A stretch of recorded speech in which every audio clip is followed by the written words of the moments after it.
श्री गणेशाय नमः। स्वागत है आपका जीवन अमृत के इस दिव्य एवं ज्ञानपूर्ण मंच पर, जहां हम आपको धार्मिक कथाएं, व्रत उत्सवों का महत्व तथा आध्यात्मिक ज्ञान सरल भाषा में प्रदान करते हैं। एक प्रेरणादायी सफर ईश्वर भक्ति और सांस्कृतिक परंपराओं के साथ। तो आइए मिलकर बढ़ाएं विश्वास, भक्ति और जीवन में अमृत का संचार। आज बुधवार का पावन दिन है। भगवान गणेश और बुध ग्रह की कृपा प्राप्त करने का शुभ अवसर भी है।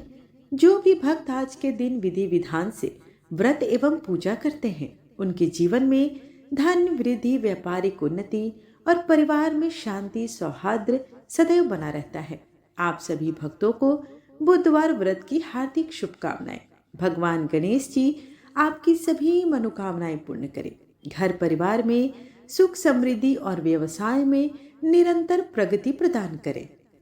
आइए आज की कथा आरंभ करने से पहले सर्वप्रथम जान ले कि आज का पंचांग क्या है। आज फाल्गुन मास के कृष्ण पक्ष की तृतीया तिथि है, जो पूरे दिन रहेगी। बुधवार का दिन है। अतिगंड और सुकर्मा जैसे योग बन रहे हैं। शुभ मुहूर्त में ब्रह्म मुहूर्त, अभिजीत मुहूर्त और गोधूली मुहूर्त है। आज अशुभ मुहूर्त में राहु काल, यमगंड और दुर्मुहूर्त है। सूर्योदय आज सुबह 7:07 पर हुई है। सूर्यास्त का समय शाम 6:02 पर है। आज चंद्र उदय का समय 8:37 पर है और चंद्रास्त 8:35 पर।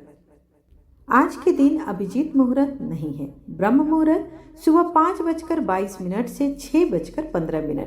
गोधूली मुहूर्त शाम 6 बजे से लेकर 6:26। अमृत काल शाम 3:59 से 5:34 है।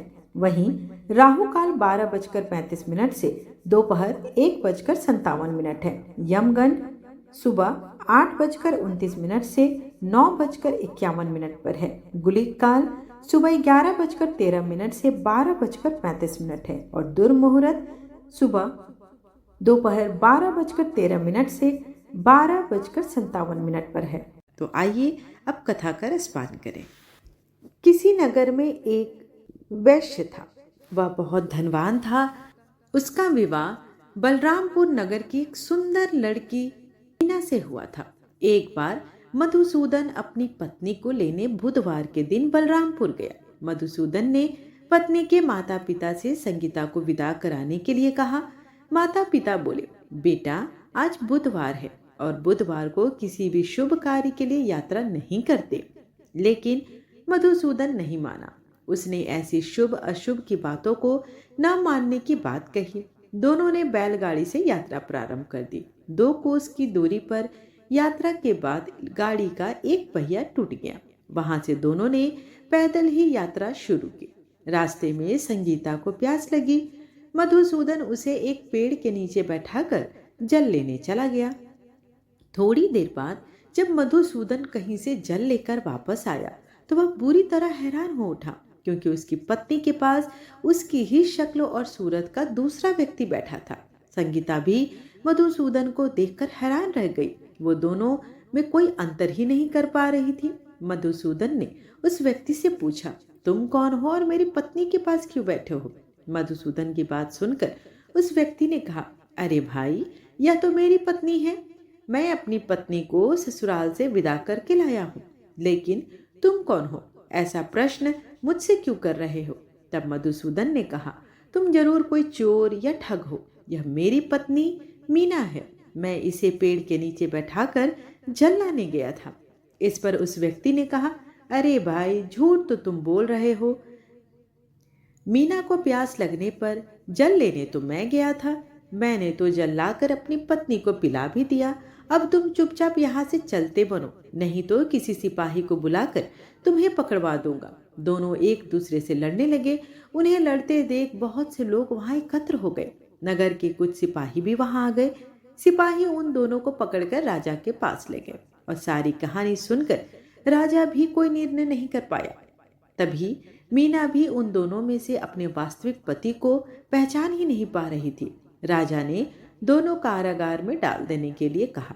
राजा के फैसले पर असली मधुसूदन भयभीत हो उठा। तभी आकाशवाणी हुई, मधुसूदन, तूने मीना के माता पिता की बात नहीं मानी और बुधवार के दिन अपने ससुराल से प्रस्थान किया। यह सब भगवान बुद्ध देव के प्रकोप से हो रहा है। मधुसूदन ने भगवान बुद्ध देव से प्रार्थना की कि हे भगवान बुद्ध देव, मुझे क्षमा कर दीजिए, मुझसे बहुत बड़ी गलती हो गई। भविष्य में अब कभी भी बुधवार के दिन यात्रा नहीं करूंगा और सदैव बुधवार को आपका व्रत क्या करूंगा। मधुसूदन के प्रार्थना करने से भगवान बुद्ध देव ने उन्हें क्षमा कर दिया। तभी दूसरा व्यक्ति राजा के सामने से गायब हो गया। राजा और दूसरे लोग इस चमत्कार को देखकर हैरान हो गए। भगवान बुद्ध देव की इस अनुकंपा से राजा ने मधुसूदन और उसकी पत्नी को सम्मान पूर्वक विदा किया। कुछ दूर चलने पर रास्ते में उन्हें बैलगाड़ी मिल गई। बैलगाड़ी का टूटा पहिया भी अब जुड़ चुका था। दोनों उसमें बैठकर समतापुर की ओर चल दिए। मधुसूदन और उसकी पत्नी मीना दोनों बुधवार को व्रत करते हुए आनंद पूर्वक जीवन यापन करने लगे। इस तरह भगवान बुद्ध देव की कृपा से उनके यहाँ खुशियां बरसने लगी।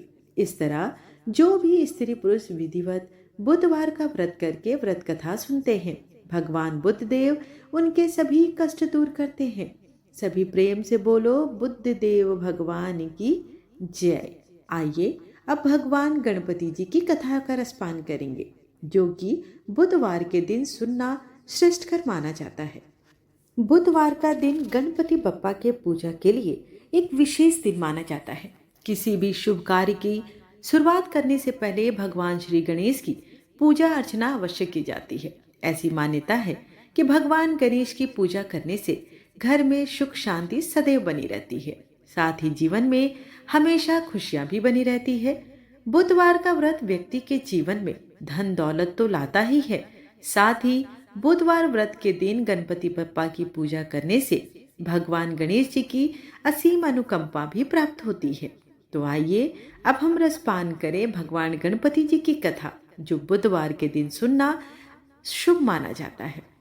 पौराणिक कथा के अनुसार एक बुढ़िया माई रोज मिट्टी के गणेश जी की पूरे विधि विधान के साथ पूजा करती थी, लेकिन वह रोज गणेश जी की प्रतिमा बनाती और वह रोज ही गल जाता था। उस बुढ़िया के घर के सामने किसी एक सेठ का मकान बन रहा था। बुढ़िया ने मकान बनाने वाले मिस्त्री से बोला कि वह उसे एक पत्थर के गणेश जी की मूर्ति बनाकर दे। मकान बनाने वाले कारीगर ने बुढ़िया माई को बोला कि जितनी देर में हम तुम्हारे लिए गणेश जी की मूर्ति बनाएंगे, उतनी देर में हम अपनी दीवार पूरी कर देंगे। बुढ़िया यह बात सुनकर बहुत उदास हो गई और गुस्से में बोली कि राम करे कि तुम्हारी दीवार टेढ़ी हो जाए। यह कहकर बुढ़िया घर की तरफ वापस चली गई।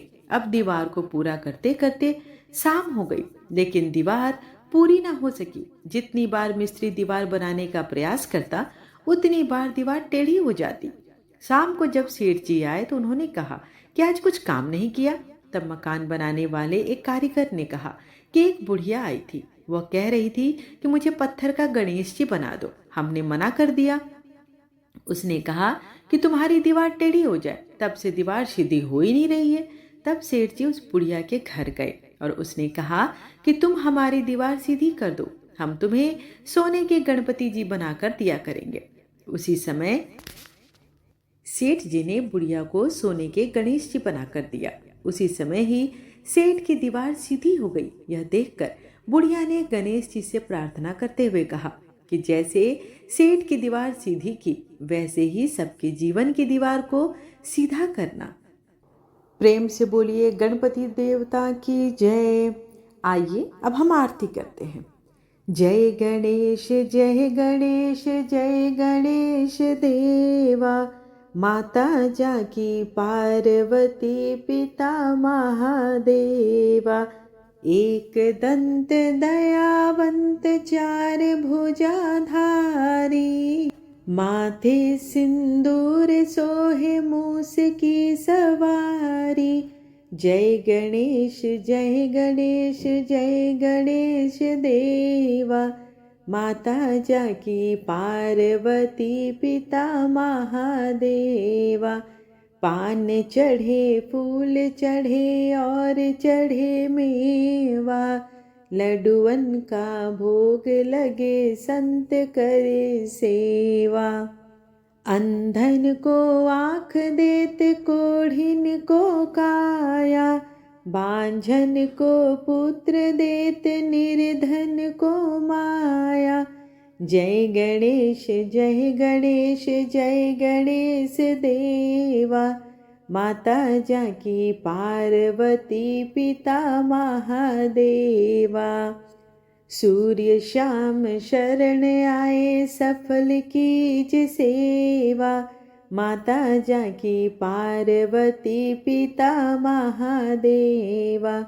जय गणेश जय गणेश जय गणेश देवा, माता जाकी पार्वती पिता महादेवा। दीनन की लाज रखो शंभु सुतवारी, कामना को पूर्ण करो जग बलिहारी। जय गणेश जय गणेश जय गणेश देवा, माता जाकी पार्वती पिता महादेवा। आशा करती हूँ कि आप सभी को आज की कथा पसंद आई हो। वीडियो पसंद आए तो चैनल को लाइक शेयर एंड सब्सक्राइब अवश्य करें, ताकि मेरे आने वाली रोज एक कथा को आप श्रवण कर सकें और उसकी नोटिफिकेशंस आपको समय पर पहले मिल सके। तो जुड़े रहें हमारे चैनल के साथ। धन्यवाद।